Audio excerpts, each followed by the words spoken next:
Comment avez-vous créé vos personnages? Par exemple, Kyria, est-elle totalement le fruit de votre imagination? Alors oui, tous mes personnages principaux sont le fruit de mon imagination. En fait, j'ai exactement fait ce qu'on a fait ensemble pendant la classe, donc avec une fiche personnage, et j'ai créé ses caractéristiques, donc physique, psychologique, l'évolution que je voulais lui donner.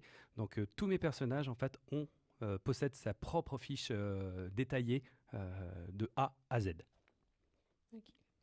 Les noms de vos personnages, donc Kyria, Salmira, Milunia, Kurken, Ilana, ont-ils une signification? Alors, pas du tout. Pas du tout.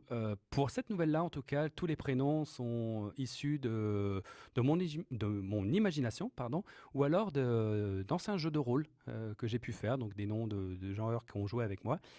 Et parfois, en tout cas les autres histoires, de temps en temps, il y a des prénoms qui peuvent survenir. En fait, je rencontre des lecteurs. Donc voilà, tu t'appelles Maxime, tout à l'heure il y avait Maya. En fonction du prénom qui sonne bien, à un moment donné, je dis ah, ce prénom-là, il m'intéresse. Et en fait, soit un délire, un défi avec les lecteurs, bah, ils se retrouvent dans mon histoire. Lors de la cérémonie d'intronisation de Kyria, des signes en relief apparaissent. Chacun représente un oiseau, un cygne, un aigle, un phénix, une colombe et une chouette. Pourquoi ce choix? Alors, c'est par rapport à la création de mon univers, j'ai créé des divinités, d'accord, qui sont l'ordre de 4 par rapport aux éléments, Mhm. d'accord, on a vu ça, les 4 éléments qu'on a vus ensemble, tu te souviens? Oui. Et bah, à chaque élément, j'ai associé un oiseau et il y a une symbolique. Par exemple, j'ai pris la colombe pour la terre, j'ai pris l'aigle pour l'air, j'ai pris le phénix pour le feu, et évidemment le cygne avec sa dualité pour l'eau. Et à chaque élément, en fait, ça représente une symbolique dans certaines religions au niveau européen. Ok. Quelle scène préférez-vous dans votre nouvelle Kyria? Ouf, ça c'est une bonne question. Je vais te la retourner. Quelle scène, toi, tu as préférée dans Kyria? Alors j'aime bien la scène avec le gardien des enfers. Le Quand, gardien des ténèbres? oui, des ténèbres, Ouais. oui.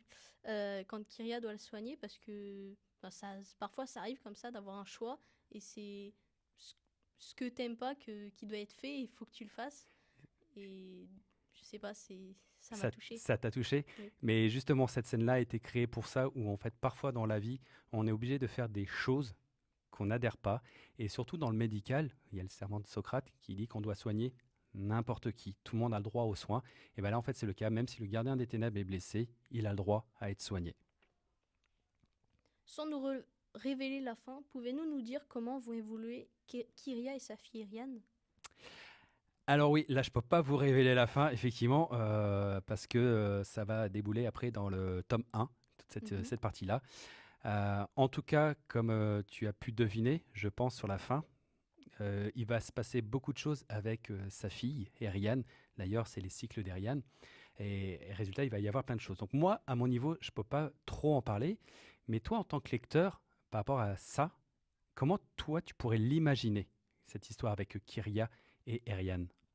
Et j'ai vu la quatrième de couverture quand Kyria doit comment dire, apprendre tout ce qui est nécessaire à Eriane. Et donc, je sais pas, je me l'imagine comme une grande chamane qui va, je sais pas, être un peu comme Qui va changer le Oui, monde. voilà. Exactement. Et comme quoi, tu es assez perspicace. Avez-vous avez-vous pensé à une autre fin? Alors non. Non, quand je commence à écrire, malgré tout, j'ai le départ, j'ai l'arrivée, j'ai quelques étapes. Et après, bon, le chemin, je laisse un peu l'instinct faire, mais je sais où je vais. L'exemple que je vais donner, c'est avec ma trilogie, donc c'est vraiment 3 tomes. Quand j'ai commencé les premières lignes du tome 1, je connaissais déjà la fin du tome 3. Mhm. Là, à l'heure actuelle, il me reste le dernier chapitre à réécrire, donc il est déjà écrit du tome 3, et la fin à 2 des 3 détails près, c'est la même que depuis que j'ai commencé le tome 1 qui est sorti en 2022. Avez-vous d'autres projets d'écriture Si oui, Oui, oui, j'ai d'autres projets d'écriture. Les cycles d'Ariane vont se terminer bientôt. Là, il y a les nouvelles qui sont finies. Je suis en train de finir la trilogie. Il va y avoir un collector qui racontera avec... alors là, c'est un peu un cadeau que je vous fais, une breaking news. Il y aura une nouvelle surprise dans le collector du tome, Mhm. de façon à bien finir le cycle d'Ariane. Et après, j'ai d'autres projets, donc plutôt des one-shots. Donc juste un roman, il n'y aura pas de tome 2, tome 3. J'ai deux histoires qui m'attendent. Pour le moment, je le garde à mon niveau parce que je ne sais pas encore comment je vais la structurer. Mais effectivement, j'ai deux projets qui sont sur le feu, mais qui attendent patiemment. Par contre, je refuse de commencer tant que j'ai pas fini les cycles d'Ariane. Je suis monotache, donc je suis pas capable d'écrire plusieurs livres comme certains auteurs et que j'admire qui font ça. Moi, voilà, c'est livre par livre et donc je finis les cycles d'Ariane et après j'ai mes autres projets. Et pour finir, quel conseil donneriez-vous à ceux qui, parmi nous, voudraient se lancer dans l'écriture? Écoutez vos rêves, ça sera le seul conseil. Parce qu'il y a beaucoup de gens qui vont vous dire ouais, mais non, tu n'y arriveras pas, ça apporte rien, etc. Je vais juste te donner une image. Je suis auteur de fantasy, donc par rapport à toi, comment tu me vois par rapport à mes études quand j'étais jeune avec le français? Très bon élève et puis Et ben voilà, voilà. Très bon élève. Et j'étais tout sauf un très bon élève en français. Euh, que mes profs de français me pardonnent à ce que je vais dire.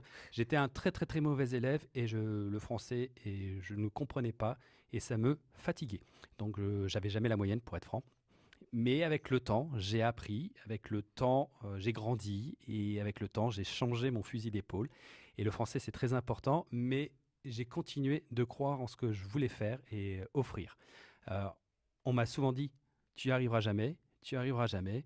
Résultat, on compte sur la table, il y a 5 livres, donc je crois que j'ai réussi. Donc le seul conseil que je donnerais, c'est croyez en vos rêves et vivez-les. nous vous remercions d'être venu nous rencontrer aujourd'hui, mais aussi d'avoir accepté de répondre à nos questions. Je t'en prie, Maxime, c'était un plaisir.